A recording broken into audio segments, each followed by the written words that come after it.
Heidi ho! It is Tuesday, December 28th today. Yet another day that I was not planning on making a video because I did a whole bunch of edits and drops yesterday. But I was on TikTok doing my edits and drops and I ran across a TikTok from Sarah Turney, who's a friend of mine from when I worked at Desert Ridge, TGI Fridays, and who's kind of like in my boat too.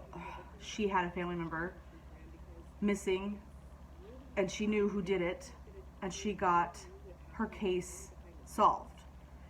And she put out a TikTok last night that says Investigation Discovery contacted me and asked if they could do a documentary on my dad. I agreed, but it was definitely traumatic. Like, I'm about to cry for her.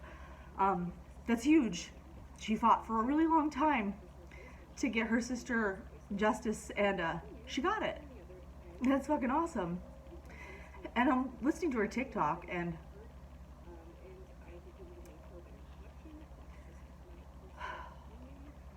I don't think you guys are aware how bad it is when people like myself and Sarah that have had a family member, not only have they passed away, but they were taken too soon and taken unnecessarily in violence. And then you're left with nothing because nobody paid for this violence. In her case, she waited 20 years for justice. In mine, I'm still waiting. I'm on 28 years. And she said it too. She's like, this comment, you guys, this comment.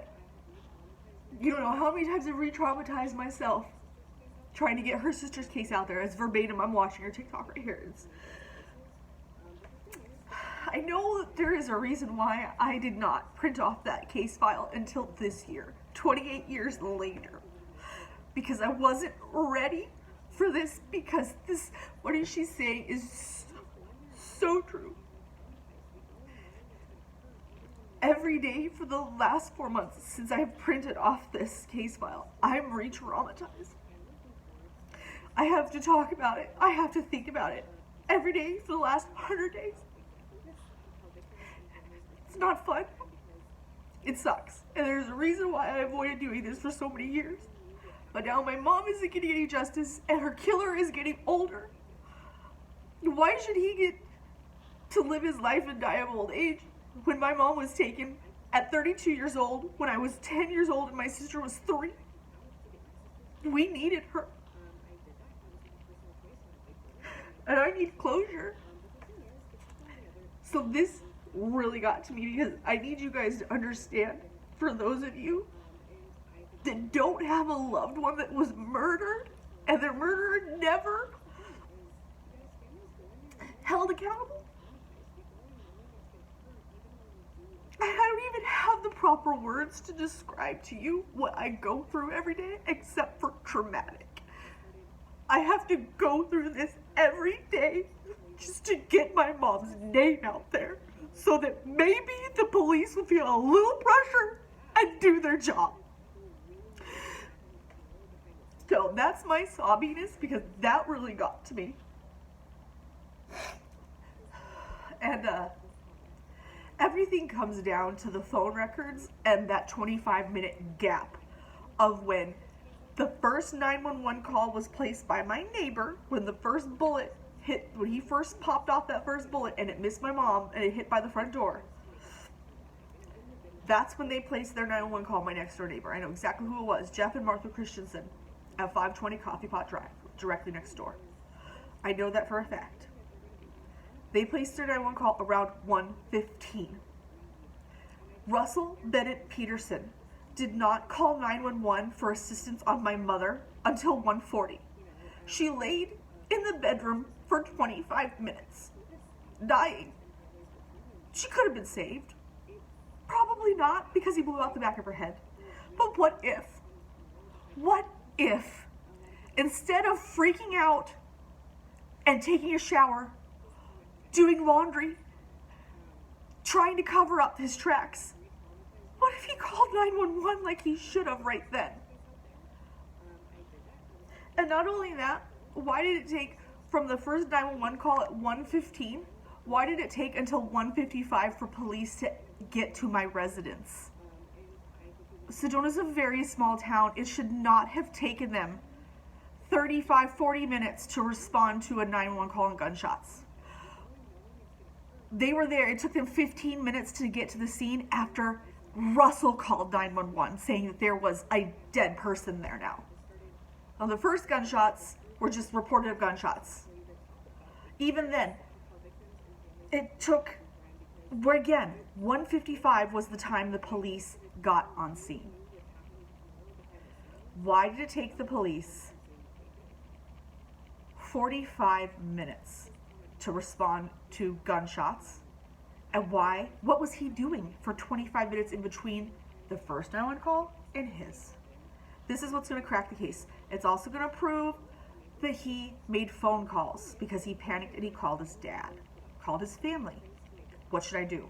Take a shower, put the gun away, make it look, it was very much staged. He had 25 minutes to stage this.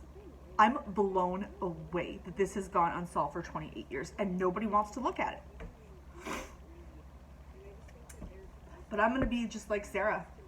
I'll re-traumatize myself every day for the rest of my life and scream about this for the rest of my life if that's what it takes. I'm not going to let this go. And I'm disappointed in myself that I didn't open the case file earlier in my life. I don't think I could have dealt with it. This trauma, I don't think I could have dealt with it.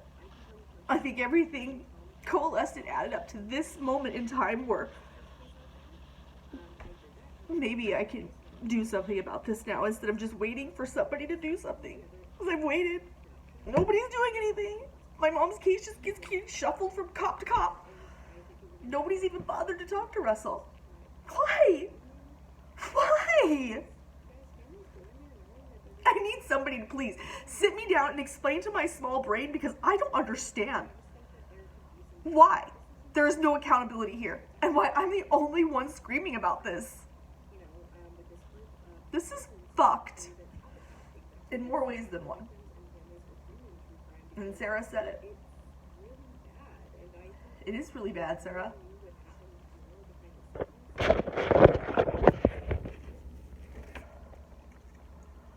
This comment, you guys.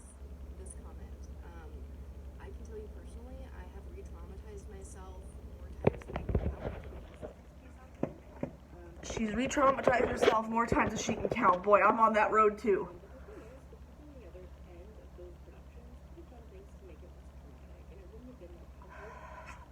I don't even care about the trauma anymore. I'm going through the trauma. I need the trauma to be worth something. I need my mom's name to get out there.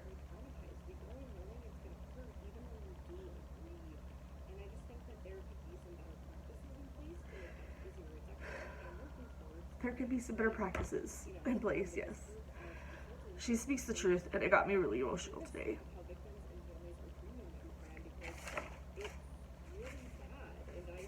I miss her a lot. This has been so hard for me.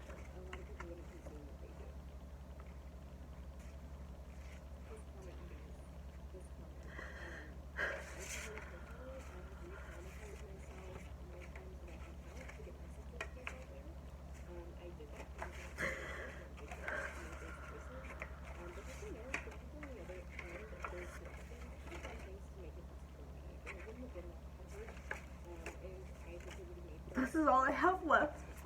Just pictures.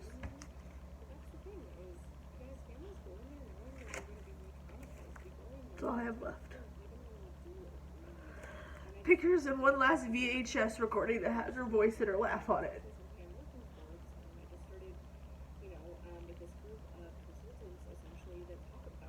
It's not fair. But how long is this gonna last? Is he gonna just be allowed to live his life? Why don't people care more? She's real. I could show you. Look at my other TikToks. You see the whole videos. We have the same laugh, the same voice. I miss my mom. And I'm reminded of her every time I laugh. That big, loud, obnoxious laugh. That's where I got it from. My mama. Also got her legs. And her eyes. And her hair color. and her whole facial structure.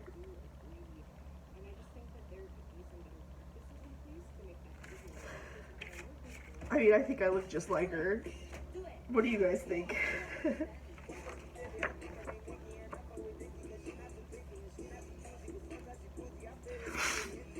I don't want to hear this.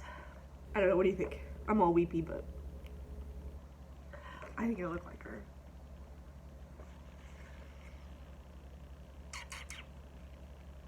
I miss her.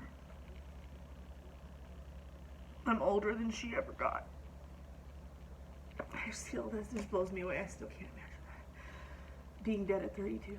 She had just turned 32 and had a 3-year-old daughter. Do you really think that a woman with 2 children in the house would grab a gun and do this? Come on. There's motive there. They don't want to look. They literally do not want to look. They're spinning their own narrative, and that's just the most traumatizing thing too. Not only is my mom gone, but these people are telling the world, and the world believes that my mother killed herself. And she's the one that grabbed the gun. It never happened. She was sitting there making plans to leave, and he came out with the gun because he knew she was leaving. And he wasn't gonna let her leave, and he didn't. The only way she left the house was in a fucking body bag. And that's what happened. And he never went to jail. What's going on here? There's something going on. I know there's something going on. For real though.